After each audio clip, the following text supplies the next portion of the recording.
You are now listening to Artists at Work. Artists at Work. Artists at Work.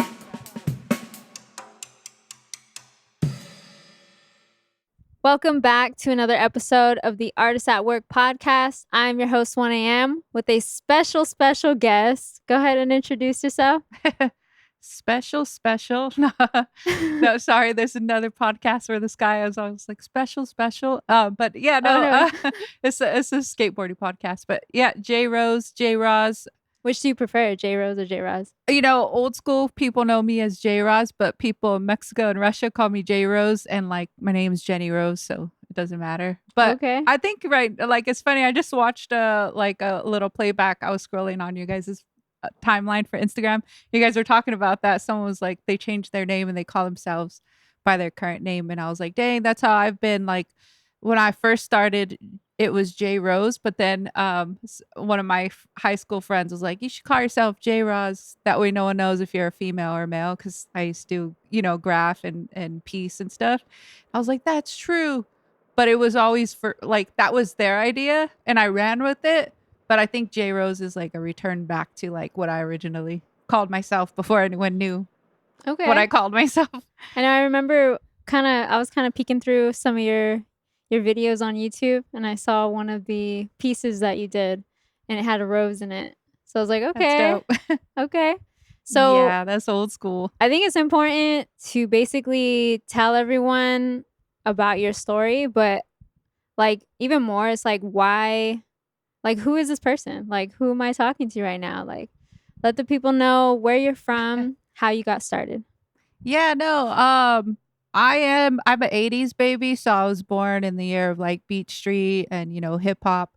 And, I always say this, but, I always kind of tell this story, but happy to kind of tell it here. But yeah, no, I have an older brother. He's 10 years older than me, and he used to play vinyl. So for me, like music is first. Music's like in my heart, in my ears. Okay. Like, so that's why I like respect what you do with audio, because like, I'm audio first. Like I'll hear someone's voice and be like, I know who you are, before I see them and just saw a picture of them. I'm like, I it wouldn't phase. I wouldn't catch it. But once I hear someone speak, I'm like, oh, I don't know. I just have this thing with a relationship to sound. But yeah, no, it's because I think that comes from just being the youngest in my family, and like growing up in that time where like it was all about music on the tape player, music on the vinyl player, watching the newest music videos by, Michael Jackson, Janet Jackson. Like it was just that time. So my oldest brother played all kinds of music. So he played a lot of hip hop, like Kumo D, Karis One, NWA, so East Coast, West Coast, like just hip hop. He would play Bob Marley, and the Wailers, reggae music. So it was a big movement that I got to grow up in and see, in front of me, and like watching people like, do the worm and then do flares in junior high. I was just like, I was a little kid. I was like, probably, just kind of, I don't know. There's so much to share, but when it comes to like the music and the hip hop, whenever I saw that, I always like gravitated to it and I had to watch, I had to see it. So I was always watching the older people in my life, the generations in front of me, doing hip hop the old school way. And I just fell in love with it. Yeah. Oh yeah. I grew up in LA, like, in a small city called Bell Gardens. And, so it's like greater Los Angeles area. What came first? Like the music or the art? They came together. Okay. Yeah. I was in like the 7th grade, and it just like happened naturally. Like I wasn't trying to do something. It was like I found myself in class. I could still remember it, like doing bubble letters of someone's name. And like to me, that was like my gift to them, doing artwork for them. And then at the same time, I would go home and I would play back tapes of like, hip hop music and like rap, and I would play it back and memorize it and spit it. And then but yeah, during that time when I started doing the bubble letters, I started trying to write my own lyrics. I say trying because I'm a big critic, so I'm like, it was probably shit, but it was probably cool too at the same time. So anyways, but yeah, I was like writing some lyrics, and I was like, oh shit, like then that's what I realized. I love this, but like it's also hard like when you don't know where to start, you know? Right. And so yeah, I just kind of remember those two worlds merging at the same time. Okay. So I'm just curious too, like, cause like for me, I wasn't like really exposed to everything until I started actually getting into breakdancing. So like from breakdancing, I was, introduced to like graffiti and you know what I mean? Like all the different elements of hip hop. So I'm just curious too, like, when did you decide like I'm gonna get into this? Like, Yeah. cause like it does start like, early, Yeah. like writing little rhymes here and there, Yeah. kind of doodling stuff, but like Yeah. when were you like, okay, like now let's take this let's take this further. That's dope. Yeah, that's dope that you say that because yeah, for me it was for me personally, even though I saw it, right? I saw breakdancing all that, but like I it was lyrics and doing bubble letters and graffiti and stuff first, Mhm. and then after I had two friends in junior high into high school that would one was a dope pop blocker. His name was Old School, and then one was a dope b-boy. His name was Rocket, and they knew I was into hip hop. We were all like the ones into hip hop, and so they were like, "Oh, we're going to this hip hop jam, this b-boy jam called Freestyle Session," and I was so stoked. I was like, "That sounds amazing. Let's roll." So we rolled a freestyle session, and that's where I got exposed to the like b-boying at its finest, and I was like mind blown with that. And then, from that watched like the DVD scratch, like fell in love with turntablism and like understood there's more to it, than just being on a record, but that's a whole genre of its own. Right, right. But yeah, where I decided where like wanted to get into is like I just kept doodling, kept doing graph, watching subway art, and I just kept getting like props from people, and like I was like a lone ranger though too at the same time when it came to lyricism. So I just kept writing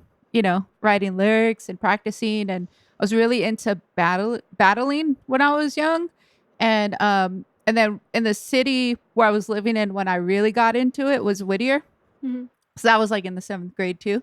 I think it was a big outlet for me because I grew up in Bell Garden since I was like in Pampers until the 6th grade when I got pulled out of my little town to Mhm. go move somewhere. Like maybe that's why, because I Yeah. still ask myself like, oh, how did like it's crazy. But yeah, and then at the same time, Whittier was like poppin'. Like it's a cool vintage city, very artsy, a lot of artsy people, a lot of like they have Victorian houses there and people like to like thrift shop like before it was cool. Yeah. Like Whittier people are super cool and artsy. And the scene was popping out there. There was like artists especially making music all over. There were local b-boys from Montebello and kind of all over. And yeah, I think because the scene was so popping, it was there for me. So like we had some cool shops up there. Penny Lane, the coolest hip hop shop called Zen Beats. Okay. And Zen Beats was ran by a couple of Rastas. And like, dude, these guys were so cool. They were like they had Mir One paint the store. They would sell a bunch of records, and they were cool, and they would have open mics, so they would have like a lot of dope local hip hop underground artists. And it was cool because I was writing, and then all of a sudden they opened the open mic sometimes at some of the events that I went to, and I would like jump on. Like it was like I was just hungry to express, and Yeah. just rip. So yeah, And I'm sure like you definitely turn heads because the lyrics are there, and then it's always cool to see a female come up because there, yeah, there's so many dudes. yeah. There was no females. I mean, there was females, but like in my peripheral, there wasn't. But then, like, there was because once I got into it, like, oh, I started knowing who like all the females were. There was a few of us, especially at that time. So Yeah. yeah, Yeah. yeah. So I'm curious too, like, um, a few more questions on the graffiti part, but I know like for some artists that are, that were active in it, don't really want to disclose too much. Like we have some people in our family that put pieces up, but Any cool stories to share about putting any pieces up? Yeah, I think like the first story I have to like that was cool. It's pretty cool to share. Like, so when I got into it, I got into like just simple stuff, right? But then I would like buy graph books with subway art and graph and piecing and all this bombing and stuff. Mhm. And I've always been like a little artist since I was little too. I used to like draw for my mom and bring her flowers and stuff like that. Mhm. And so I started getting playing with like piecing and stuff like that because I was like, what? This is cool, wild styles. I was like, oh, this is sick. Like this Yeah. is like the art form at its finest. And so I started getting into it. And then I started going from like streaks and markers and putting it down on like sketch, on black books and paper.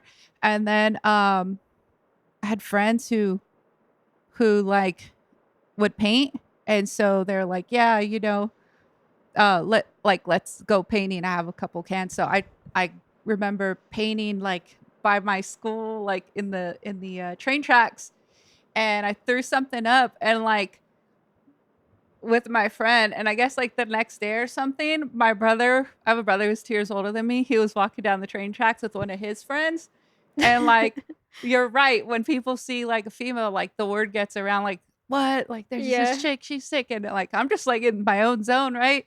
And like yeah, and my brother and his friend were walking down the train tracks, and my brother's always been a punk to me, but like at the same time, like it's my brother. Yeah. But anyways, and they're walking by it, and his friend was like, they were checking out the fresh pieces. They were like fresh, and my brother was like, "Oh, those are pretty sick." And that one, yeah, they got down. And his friend was like, "Oh, that's your sister. That's Jroz." He was like, "The fuck." So it was pretty funny. I thought that was cool. It's like, dang, if my brother thought it was good, I must be pretty good. So That's what's up. yeah, Now, like switching over to your music, when was that something that you took seriously? Like, yeah, when I was 19, I was in cyphers, and I was battling people, whether it was like just in the cypher. Anytime you rap when you're a female, mhm. the next dude wants to battle you, and they usually only have like one good 16 bar. So when you come back with another 16 bar, they're like, I'm done. So like my confidence was always boosting. I was like, that's sick. So and but yeah, no, then I was like, you know what? Like I started wanting to like write songs and stuff, and I recorded my first song and with some friends in their garage in Pico Rivera. Mhm. And then that kind of gave me the taste of recording, and I kind of got over that like fear of, cuz it's so different, Yeah. just sitting here rapping or like, but using a mic and the DAW. And so I got over that, and I was like really I had wrote like 3 songs, and then I performed at some underground spot that my homie MC Woes put on, and that's where I met DJ Ethos on stage.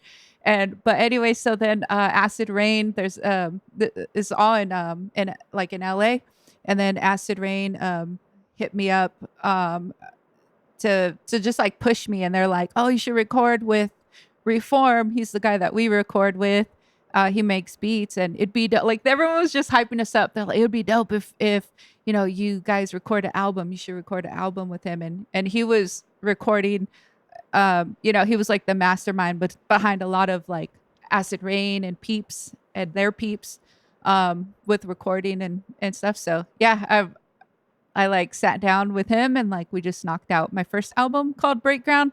But yeah, so shout out to Acid Rain, rest in peace to Gaja, and shout out DJ Ethos, Semiotics. Yeah. This is so. Yeah, yeah. So I don't want to be rude and make you feel old, but I'm just curious on like You can't, it's too late. I already filled. what I'm because like you go way back, right? Like Yeah, you this know, is before YouTube. yeah, this is so like Yeah. I kind of just want you to like kind of highlight a little bit about maybe like your catalog, like what are some of the projects that you've worked on that you can name?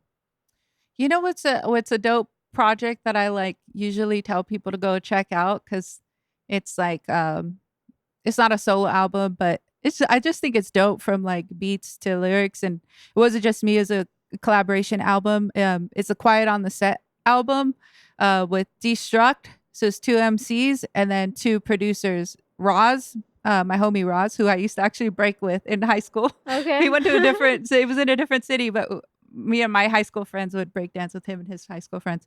We were all good homies and stuff. But him and then Destruct's homie, he's like his Roz. His name's Nyquil.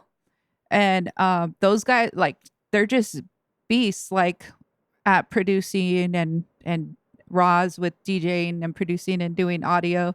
And then me and Destruct on the lyrics and stuff. So we came together to do one song. And then if anyone knows Destruct, I don't know if you met him yet, but if you meet him, he'll want to do like 20 albums with you. Like if you meet him, he's that type of dude. So he was like, yo, this is like, let's just knock out a whole album.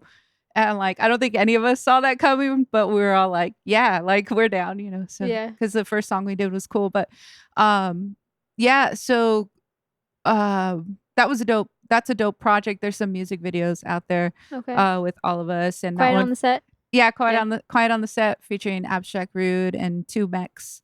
So that's a dope one.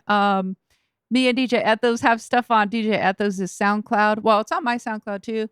I mean, Bandcamp, Okay. where we did like kind of mixtape collaborations, because we were known when we were like doing like MC DJ sets back in the day. Like we would do like 3 shows in one night. Wow. You know, and then he was a marathon DJ. He would like spin for like the whole lineup, sometimes 3 times.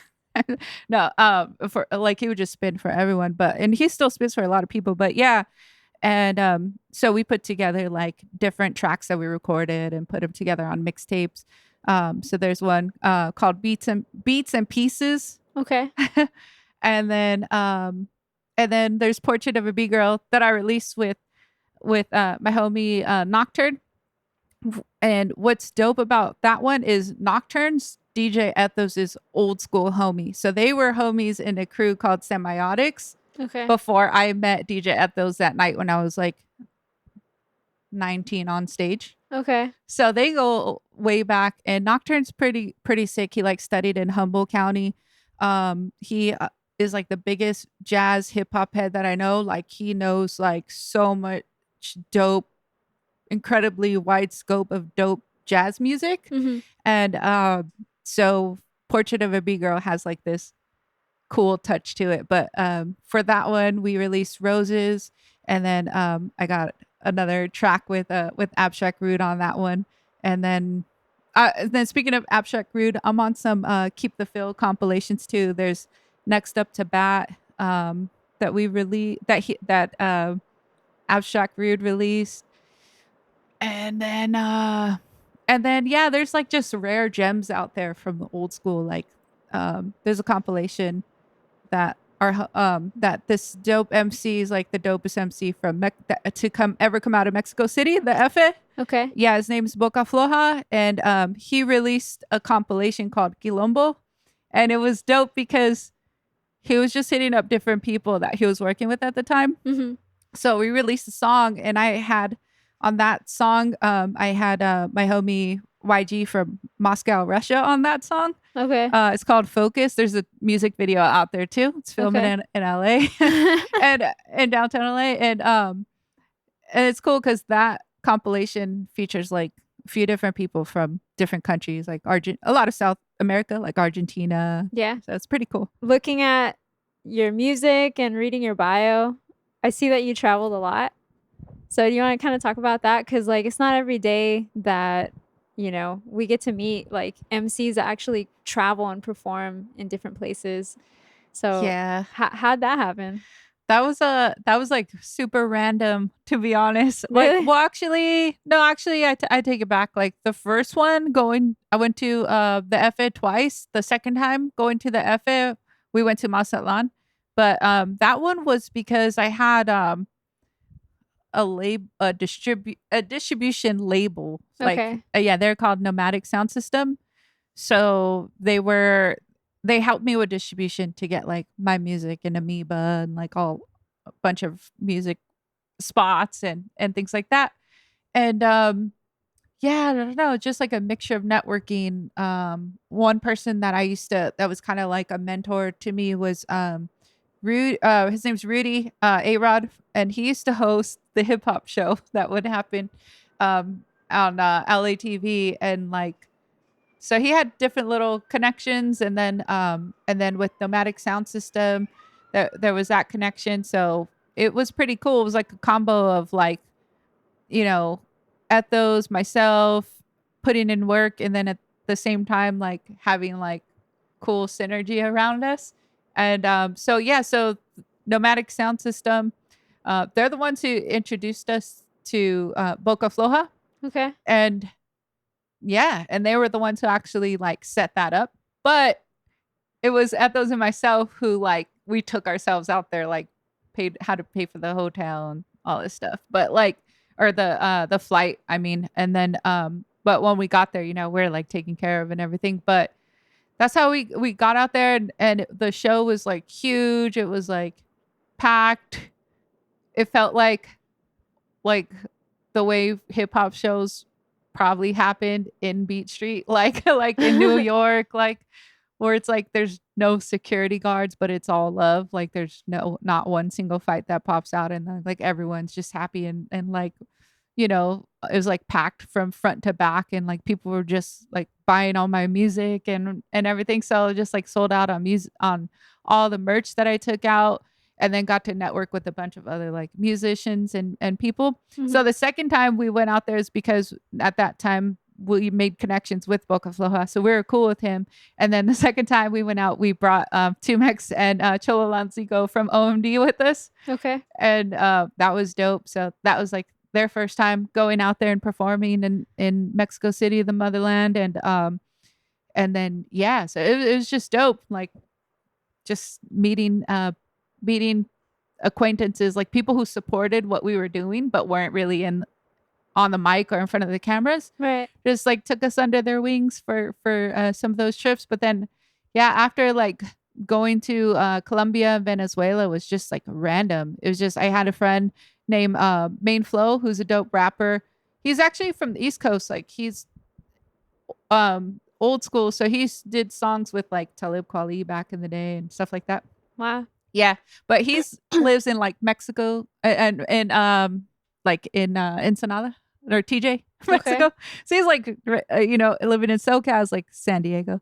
And he was like, "Yeah, I'm performing in Colombia and yada yada." And I guess whoever he was rolling with like fell through, and he had an extra airplane flight. And I was like, "What? I don't got to pay for it this time. I'm down." So yeah, I went to Colombia, got to perform in Colombia and Venezuela. And yeah, Venezuela was like it was such a trip. Like it really is really humbling. Like when we performed, like there's actually a YouTube video out there of me performing out there, and like it was dope. The crowd was rocking with me because there's a one track where I have two bars that I wrote. Oh, actually, sorry, two verses. One I wrote in English, and then Ethos helped me rewrite it in Spanish, and because he's a native Spanish speaker, like you know, Yeah. and so that was a song I was able to do in Spanish, so that when I rocked that, like the crowd could understand what I was saying, like what I was repping, and it was like, oh shit, she's like legit hip hop, like the culture, like what it the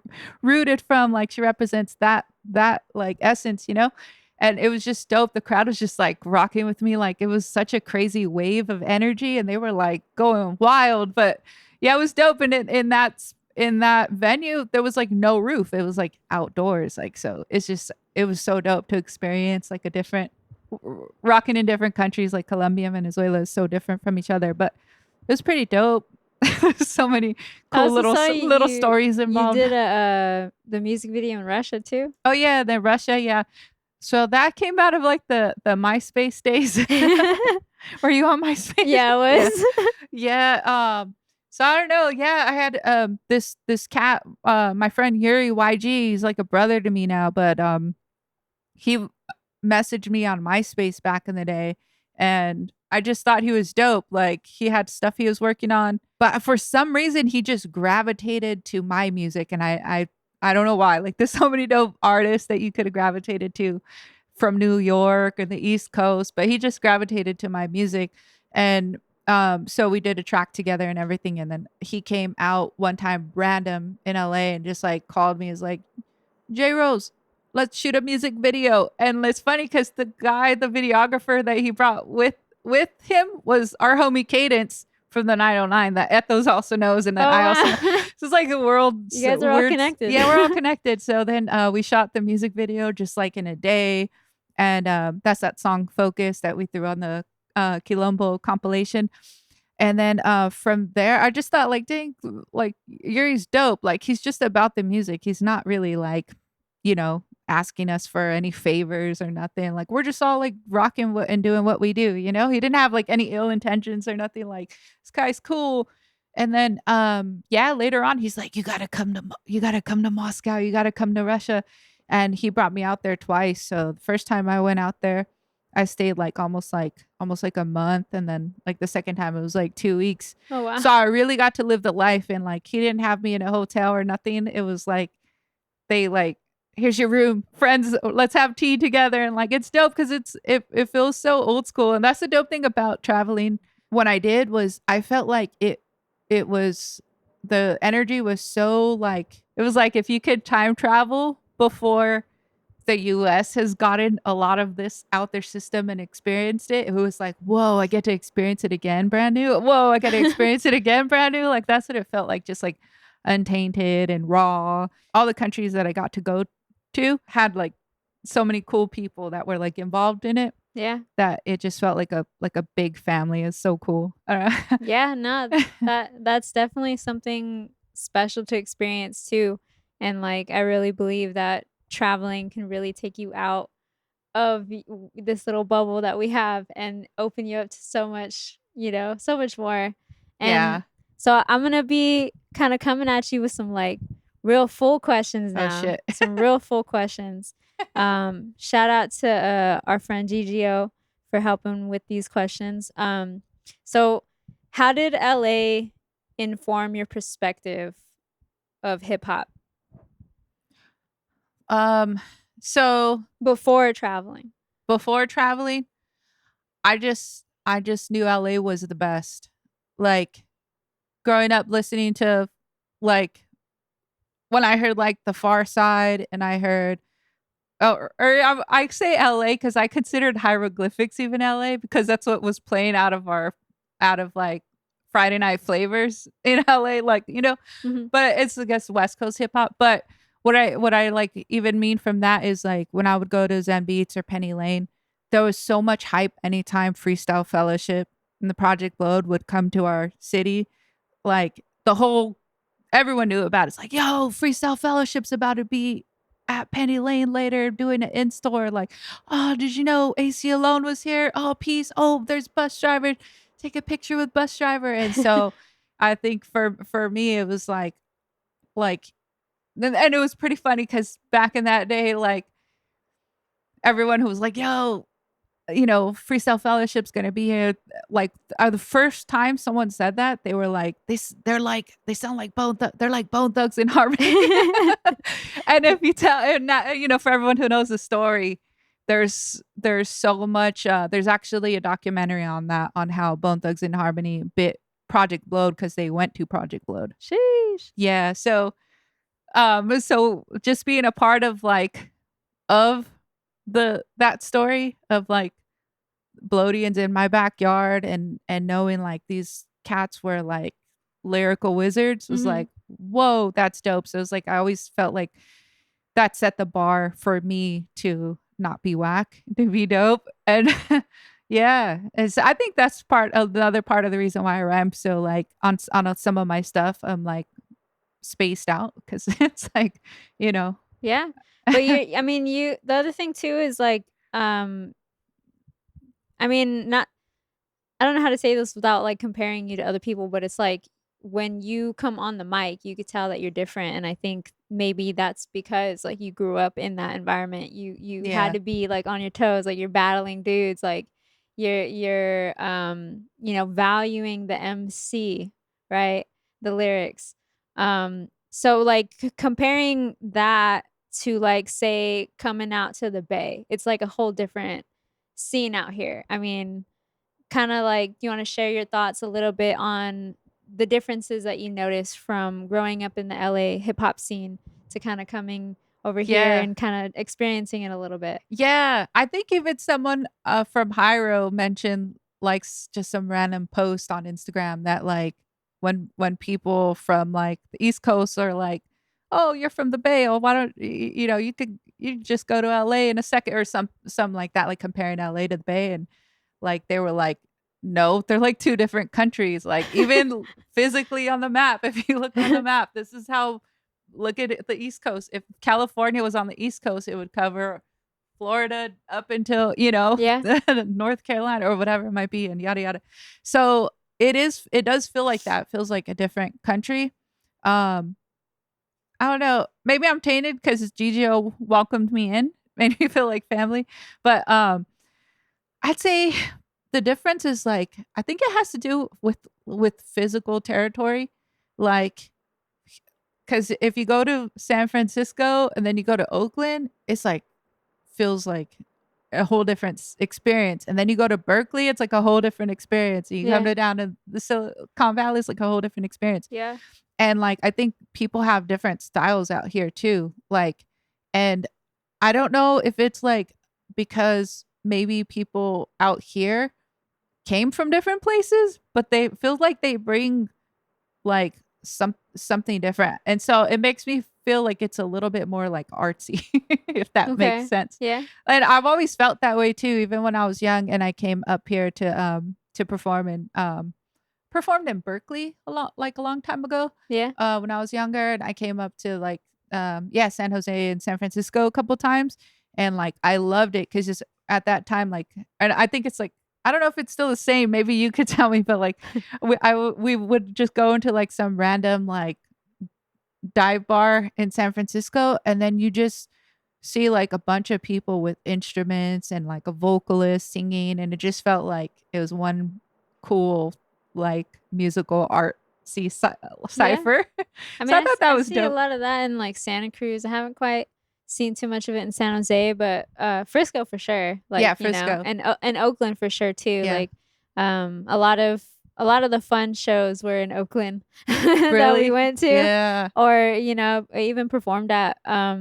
But yeah, I'm just curious too cuz some people that are artists in the Bay, they have different feelings about the I guess the scene and like networking, because it's like it is a It's little different yeah. than LA, I feel right? like it feels a little almost harder because it's like hard to find people in LA. Like you kind of know who's the players. Like you kind of know who's who. Yeah. I don't know. It's like social media. You know who's who, and then you could kind of like go to one of those shows and like meet a bunch of people.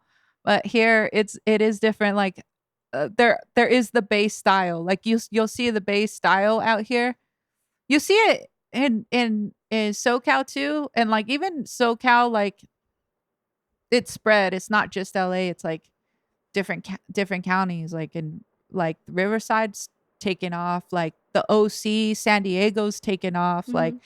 when I was like younger, like there was no shows in San Diego. But that actually, I lie. There was a little scene going on, but even nowadays they throw a lot of festivals and things like that. But I don't Yeah. know. I was like, I don't mean to put it on you, but like when we rocked our show and I saw you perform the first time, because you represent like the younger generation, but you still have like Bay swag that you hold on to, and it felt to me like you're like the bridge from like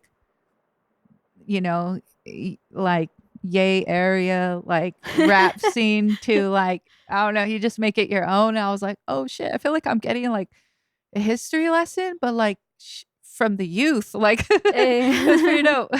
that's what's up. I Yeah. mean, definitely love the different eras too. Just like you being exposed to a lot of the different music, you're able to appreciate it as a whole and not just be kind of stuck in one genre.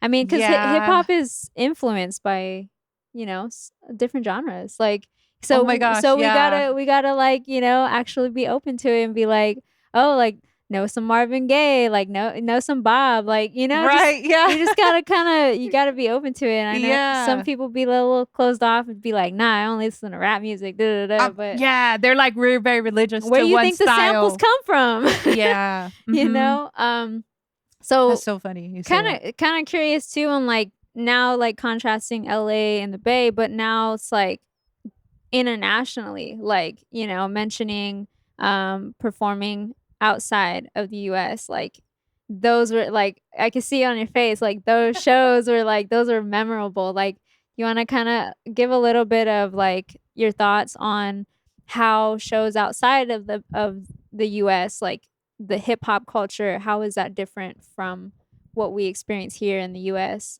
Yeah, no, it's crazy because it's like going through that experience, like you said, it gives me a different view. So Yeah. sometimes it's hard to kind of explain it because I'm no longer in this box. So, Yeah. so it is coming from a different view. But like even today, like when I like, you know, people made fun of UK artists, for example, but Mhm. UK artists are They're popping. And lit. there's some that I listen to that are dope. Like that's just such an old way of thinking of like, oh, this or that. Like Mhm. I listen to artists today that are from like one's from the Netherlands, one's from Switzerland, like Mm. Canada. Like Yeah. there's so many dope there like, but even just like performing in Arizona was like, whoa, it was so dope. I would say like from a non-physical world, just from the energy, performing in Arizona was like so special to me because I don't know if it was like I felt well, I would say I do know. I felt like my Native American like roots. Like when I just did like this one track that I remember writing called Saturn Rings, and I was in a certain state when I was writing that, and I was like, doing a lot of like just learning different things and reading different things Mhm. that you don't learn in school about the chakras and different ohms and like, audio hertz, the way like all the pyramids of Teotihuacan and everything, the perimeter is 432 hertz and like it's just pretty cool. And like those are the like frequencies to like healing music and stuff like that. So I was in Yeah. this like different state, but at the same time I was still raw and I was still piecing and stuff. So I don't Yeah. know. I was just in this state where I was like, when I performed that song, like even if I listen to that song now, I'm like, dope, cool. Marks like a moment in time. Yeah. When I performed that song in Arizona, is like they felt it every lyric, like if they were there writing it with me. And I was like, Wow. whoa, they get it. It was so dope. So I don't know. I would say like it was just different in every country. Like it was just so different. But it definitely felt like that like pure hip hop the hip hop you fell in love with, like the way you fell in love with, that's what it feels like when you perform in another country. Like like like when they hear you performing and then they like get into it, you're like, oh, because you're new to them, Yeah. and But then they like and they're just like, oh, they're hungry for it, you they know? are, and then Yeah. you're not from there, you're like from a place that has a lot of history, so yeah. Yeah. No, yeah. I mean it's always been like I'm always like a student of it, right? So it's like even before like way back when I was just kind of still working on my sound, working on music, like I would look at cuz a lot of the female artists that were there at the time, most of them either came from LA, right? Or like you probably have like one artist from over here kind of like Snow the Mhm. Product, right? Yeah. It's either Snow the Product or like artists like Reverie, Gavlin, you know what I mean? Like and a lot of them performed, I would see outside the US. Like it'd be lit, like Yeah. on their Yeah. socials, Yeah. like and then like it's probably still lit over here too, but Yeah. it's like a different, you know what I mean? Like it's just like there's more demand for them over there, overseas.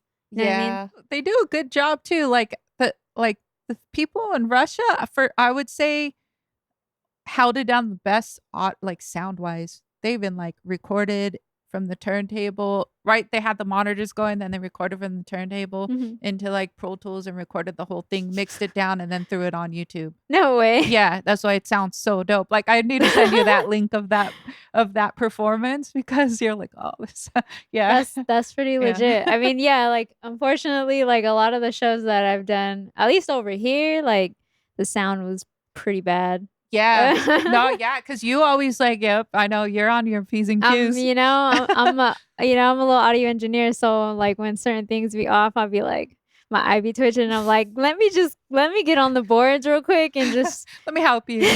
Let me help you. Help me. Obviously, so many things have happened in hip hop culture, especially this year. So much information has been leaked, quote unquote leaked. You know, so many different things are happening in hip hop culture. Like, do you want to share some of your thoughts about everything, I guess? Like, you know, because it is It's definitely wild. different. But so there's like all these crazy different elements, but like, you know, there's social media and then everything that's like just working against us that's out of our hands, like the whole Spotify and royalties. Yeah. How hard it's so much harder even now to like squeeze money out of music. Like, oh man, like I don't know if more listeners like knew how much like artists, you know, put into it, Yeah. like into one piece of equipment, time. You get like even like if you want to spend 20 minutes to make music, you can't. I don't care what anyone says, you can't. Cause like you gotta be in this zone and this mind state. So it's just like so much, right, that goes into it. But like, I mean, you could, but like you'd like no, you gotta be vibed out, you know? So I don't know. But so I think like technology and like and the politics and like the business of it super super duper sucks. I also think like it will have to take a movement like the underground movement, like the way, you know, nowadays a lot of people started buying vinyl and having turntables or turntable in their home. Like that's cool. Yeah. But I think like if we can start and like I'm a victim of this and this is something like I'm really like I see the future in for myself and other people is like and shout out to like everyone who's already doing this and who like is just so like legit diehard, but is like buying the albums, even if it is buying it off iTunes or Amazon, but like canceling or if you want to pay for your Spotify, go ahead and pay for it or whatever listening tool use and YouTube and stuff like that's cool. Like watch the YouTube videos are dope, but like if you watch a YouTube video, like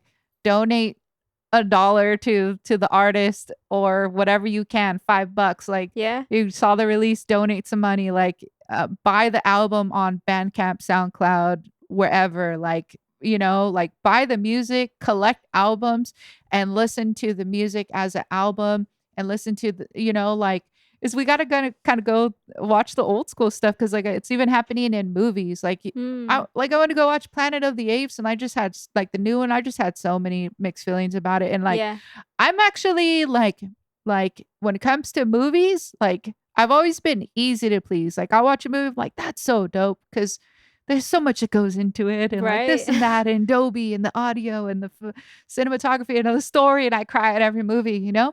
But now I'm just like this shit is so weird. Like what's this like subliminal messaging or like there was like someone's not being aware with how they're coming off. Like I don't know, just like and that whole horror like shout out to like heavy metal and stuff. My best friend was a heavy metal artist, but like there's a place and time for it. But now like movies are trying to incorporate that element into everything. It's like, no, there's a place for it. It's like, don't incorporate like satanic stuff into everything. Like, it's just so stupid. I'm like really like disgusted by it. Yeah. At the same time, it's making me like turn the wheels back. So it's like, I've been watching like a lot of old school DVDs, like classics and doing the same with music, like playing my classic CDs. And so I think like, if we start going back to cutting out them as the middlemen and just supporting, you know, all the artists and producers and cinematographers and like supporting that lifeline, I think that's where it needs to go. But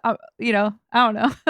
No. Like it's a trip just thinking about it, cuz like thinking back, right? Like I grew up like being a super fan of like Eminem and Missy Elliott, and like during those times is like you wanted to get your music made, you wanted to get your music out there, you would try to get the attention of a record label, try to get a deal, try to get signed, and then whatever whatever fantasy you think is going to happen from that. Yeah.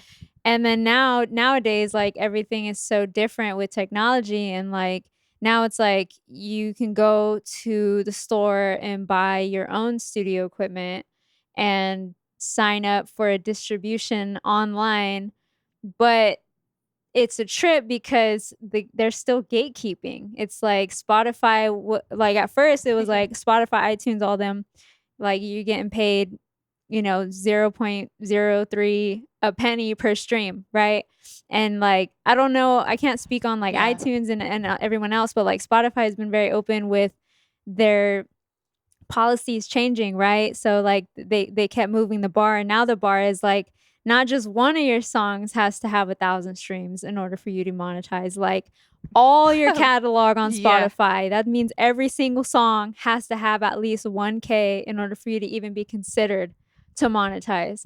So like Which like yeah. so you speaking on that, like I feel very like passionate about that. It's like if you really want to support your independent artists, like go to their website, go to their Bandcamp, purchase the album, like that's how it used to be anyways. But back in the day too, like you get to own that. Like it is super different listening to music with the CD or, even vinyl, like opening up the booklets, you know what I mean? Like Yeah. listening, actually sitting and listening to the album versus like everyone's just like, they just have it in the background, and it's just like there's so much quantity, there's not enough quality, you know what Yeah. I mean? And nobody Yeah. even pays attention to it. Like, it's Mhm. crazy. Like it's just a trip. So I think it's super important that you said that. Yeah, no, well said. Yeah, it's so funny. Like, yeah, you can go. I love the way you said it too. You can go and like now detach yourself, do it independently, but now you're going pouring it back into the system. Yeah. It's so wild.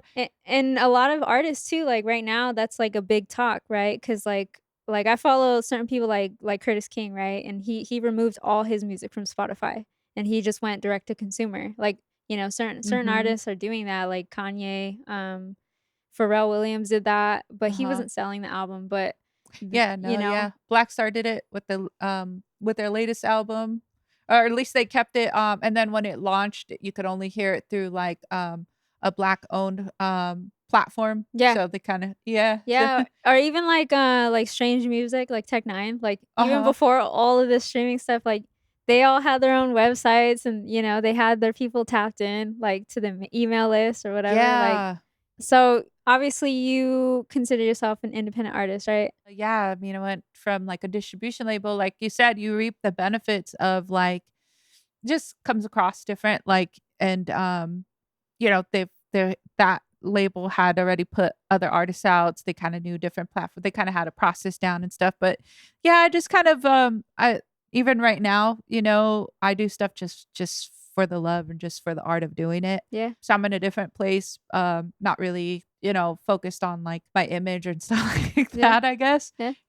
But yeah, so I'm independent. I've been like independent though for a minute. Yeah. I'm curious too, like just for everyone out there too, like because distribution deals still exist. Do you kind of want to just share a little bit about your experience with getting a distribution deal? Yeah, that I mean, like, that's what was cool about it, like, they sat with me on, like, my idea as the design, but then they brought the photography out, so it was, like, 50-50, Hmm. and then everything felt 50-50, like you said, with royalties, like, yeah, I didn't get the full $10 of my CD, but I got to negotiate a cool sick percentage of it where, like, I felt, like, pretty good, and then when I Yeah. would rock a show and sell, like, my merch and my shirts and my CDs, I felt like, yeah, like, this person put in a lot of work. Sometimes they were the ones at the vendor booth, and so they got their cut, and then I got my cut, and then I got my cut to perform. So, it was all good, because it's like it takes a lot of a lot of the work, you know. Yeah. So that part I will say was super dope. It's like they have different connections, different perspectives and different outlets. Mhm. Sometimes there was a tug of war though, because I wanted to be so super duper hip hop. Not that I wanted to, but I was. So like Yeah. one night that like I know stays with me forever is they wanted me to perform at the it's a club called Club Echo in Echo Park, like in between Hollywood and like downtown LA. Okay. And that's where they throw like the Rasta nights. The Dub Club, which has been going on for like a long time. They Okay. have real Rastas from Jamaica that live in LA or from Jamaica, you know, a real dope Rasta spot. But anyway, so that spot has different rooms and stuff. They wanted me to perform there with a dope female artist from like Spain who raps in like Spanish style though. Okay. And then the same night, their same evening, I had it in store like Ventura area Mhm. at where the old Fat Beats used to be with the Visionaries. And so yeah, one's gonna get me more exposure. Like, you know, homegirl does tours. She's like just on has a different audience. It's gonna give me a different audience, different type of audience. This was before I studied music because I studied music in college. Okay. And which is like studying the history, sound, all that, like different aspects of it. And so like for me, I was like, hell no, I'm gonna go to the Visionary show. So I pissed them off for not showing up to that show. Okay. But like I followed my heart being a true B girl and going to the Visionary, like opening up for the Visionaries, you know. So it's like it's a just trippy little battles. But when I look forward and I take my music class, like one of the cool things that was taught to us is like if you get put on a label or do a show or something in front of a whole different audience that's not your genre, it's just going to expose you to a lot more ears Mhm. because your genre like mostly knows you, you Yeah. know, and it's not so different versus like this new genre, like what this person stands out to me. So it's pretty cool. I could see like the different perspectives, you know. Okay. But no, I like independence. I'm just gonna be straight up. It's hard as fuck because like you got to do double the work, you Oh yeah. know. Yeah, and so I got my whole film crew right here. yeah, exactly. With my help. Yeah, you know, and like yeah, so yeah, it's tough being independent. Like it's tough. Yeah. Is that what you meant? Like, you Well, know? not necessarily like if it's tough or not, but just kind of like you know, like cuz some people think that it's like, oh, like the record label hits you up, but like did you like reach out to them, or was it kind of like a networking thing where you're like, "Oh, yeah, yeah, you're dope. Like I got Yeah. this deal for you or whatever." Well, they were like super underground too. Okay. So like, and they were working with some other like artists. Like they're this group called like they put out an album called Monte Carlo, and they had like an older crowd, and they would perform and do kind of like very like good feel modern lowrider music. Okay. They would play like different instruments and stuff. So they had that type of group on the label. They had Acid Rain on the label, who had a big following, you know. So and that like yeah, that was like still underground. It was because and it was just because of that circle with Reform and it's because the Reform who had produced that entire album and recorded that entire album and mixed that entire album. Mhm. He had just dropped an album under their distribution label too. So I think it was just different for everyone because everyone had a different identity. Okay. And so for me, they like it was cool. They let me do rock it like in my B girl steez type of way, you know. Okay. So it was cool. That's pretty dope. Yeah. Yeah, cuz I mean, there's not too many people that I get to talk to that sign some sort of deal, you know? It's kind of interesting to hear people talk about it because nobody really talks about it in hip hop. You know what I mean? It's just kind of like a magic Yeah. thing that like, oh, Yeah. we just got signed to a label, but it's like how does that happen? You know Yeah, what I no, mean? things went super independent. I'd say today, I'm not ready to do that again, like right now, today. But with what's going on, you know, with me in my life. But when I do get another window, if I were to have the chance to do that again, I totally would. And Yeah. I would totally do it under if this person was still down and liked whatever I'm recording and believes in it, I would still do that type of distribution label with Abstract Rude for sure. Okay. Because he's a cat that does that, but at the same time, he's one of those cats that will come to you. And he came to me too in the past, but I just was kind of going into where I'm at right now. So it's like I know I couldn't give him 100. Yeah. But yeah, if I could give more, like and he's not even asking for 150%, I would do it. So when I could give 50%, like yeah. And I'm actually working on something too with one of our a mutual friend that we have is a dope DJ and stuff and producer. So we'll see. But yeah, I would definitely do it again. And I think like it like just kind of keep your ears to the ground. I like yeah, if you can, it's dope working with someone because you get different exposure for sure. Yeah.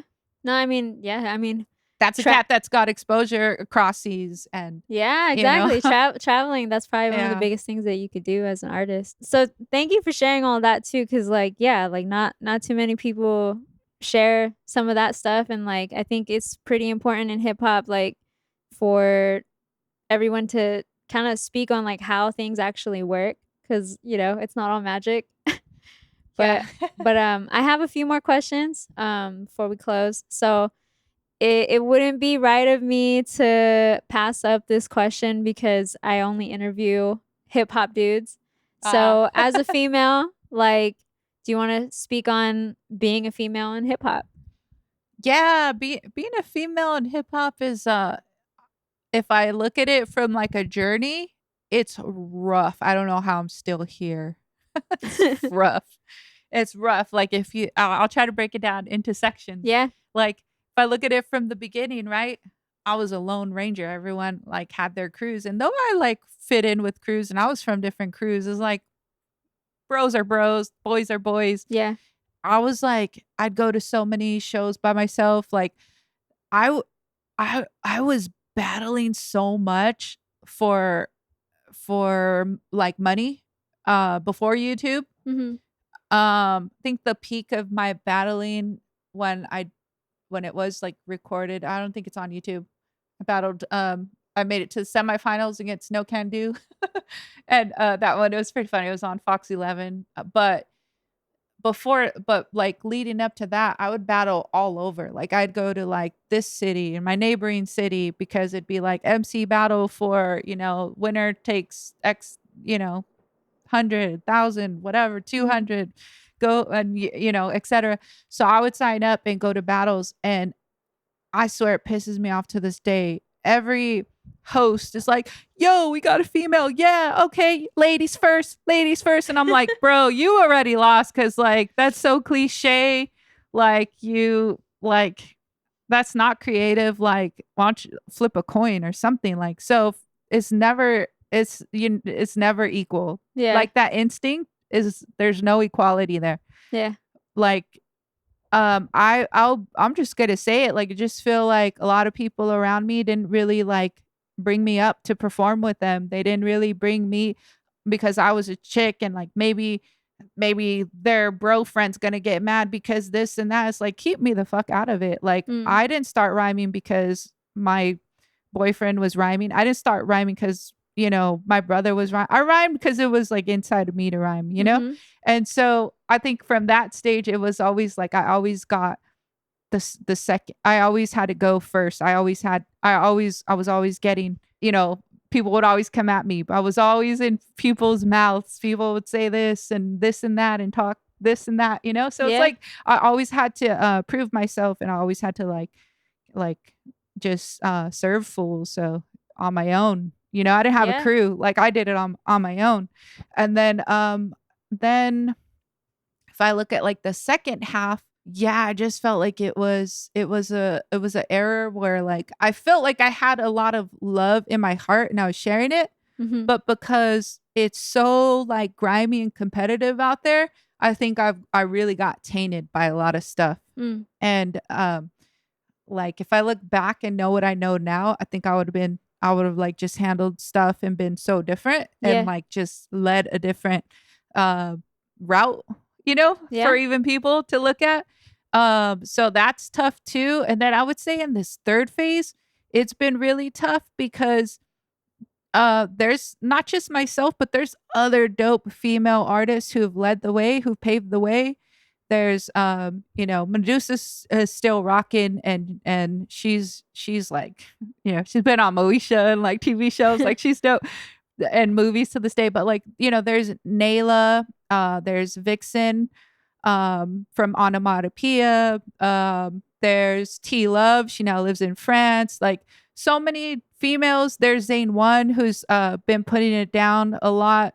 But there was a time where like no one was giving, talking about Zane One or giving her props, like in a certain way. It was just like, oh, the next female rappers are like, so it's crazy. So I feel like the females at first, like so many females would get a lot of love, like Diggable Planets, and like, well, of course they're more, everyone knows who Diggable Planets is, but like, I don't know, like it's like bittersweet. It's like you see females and you're like, dope, like it's like it changes the room, like thank God there's another female to balance out the room. Then at the same time, there's half of these fools who are like trying to turn females against each other, like, oh, you better there's another female. It's like, I wasn't even thinking that. I was just thinking how, yes, there's another female. But even some of the females think that themselves. And then some of the females do think that themselves. Yeah, that's true. If it isn't already hard for females in hip hop, it's like the females that are trying to like push out more females so that they could be the one female. It's like you're just making it harder for yourself. Yeah, it's like a movement. Yeah, it's crazy. But no, and so it's kind of funny though, because there was a time where because I would like have my ears to the ground with b-boying and graph and everything, and it was b-boying and b-girling where I saw so many dope like females just like coming out the woodworks. Well, like in general, they've always been there. Yeah, like Abby Girl and like a bunch of other like dope b-girls. I started seeing more and more b-girls at these b-boy events, and I was like, oh shit, like it was pretty dope. I was like, it's about to be a movement, and I bet you this is going to happen in all the elements of hip hop. And then it did, and it just blew up. So I think some of it was like a little bit lost of like people recognizing like the generation, the people, the female artists that come before them. Like I feel like the respect there has kind of been lost for the most part. But at the same time, it was like a big boom. It's like, and it was the digital age too, or social media. So it's like, that's a big part of it too. So so I would say it's been tough, but it's been like beautiful at the same time, because like I've been able to see so much. It's like, whoa, like I have a front row seat to a lot of stuff. No, it's like I can agree with you about the bittersweet thing too, because it's like the one thing is like there's a minimum of females, and it's like when you're the one female, then you tend to stand out, right? But then when there's other females in the same room, it could go either way. You could either go like they ain't with you, or some of them play nice, and it's pretty rough too sometimes. Or sometimes it's even the other way around. They're not nice online, but when they see you in person, that's how it's mostly been for me. But no, no. I mean, for the old school, like people don't know we're just built different. There's certain people that are more opportunists than actually caring about. All that stuff kind of gets into like into their heads. So no, it's pretty sad out there. I've been a victim of that too. So so if you're a female out there, we need to like tap into. We need to tap in, and we gotta be better for our sisters in hip hop, and that's really what it is. The ladies out here, like especially in like audio too, like we got some ladies out here doing some dope like music production, beats even too. So just like, if you see another female out there, just like say what's up.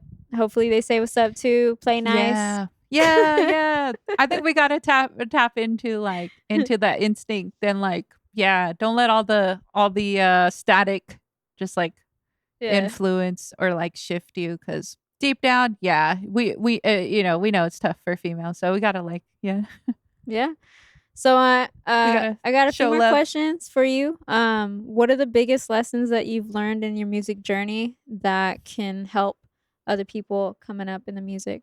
Dang, that's a tough one. That's a good one. Um, I would say I know GGO's watching. I would say be more like GGO. Because he's like goes against the waves, the tidal waves. Like what we just talked about, he's like pro. He's like, no, like he's got this vision and he follows his art and he's like, that's what it's about. So, and then that world revolves around him. He doesn't revolve around the world or shape it. Like Mm. it's pretty Yeah. cool. So I think that like just getting like not letting go of just being aesthetic, like liking things. Like you said, you got to be open to different music and stuff. So that's one of the big things that I learned when I was like studying music is like with one of the recording classes, like my instructor was like mentioned, he's like, you got to listen to all music. He's like, even if it's music you didn't think you liked, like country or K-pop, because there's something you might hear from a certain song that will influence you. And I was like, whoa, that's cool. I think that's just like made me a better person in Yeah. general. So that's one cool thing I learned. I'd say the other thing that I've learned that was pretty cool is like there's still people out there who like know the real like know me, the real me, and like almost know me, the artist, more than I know myself. Mm.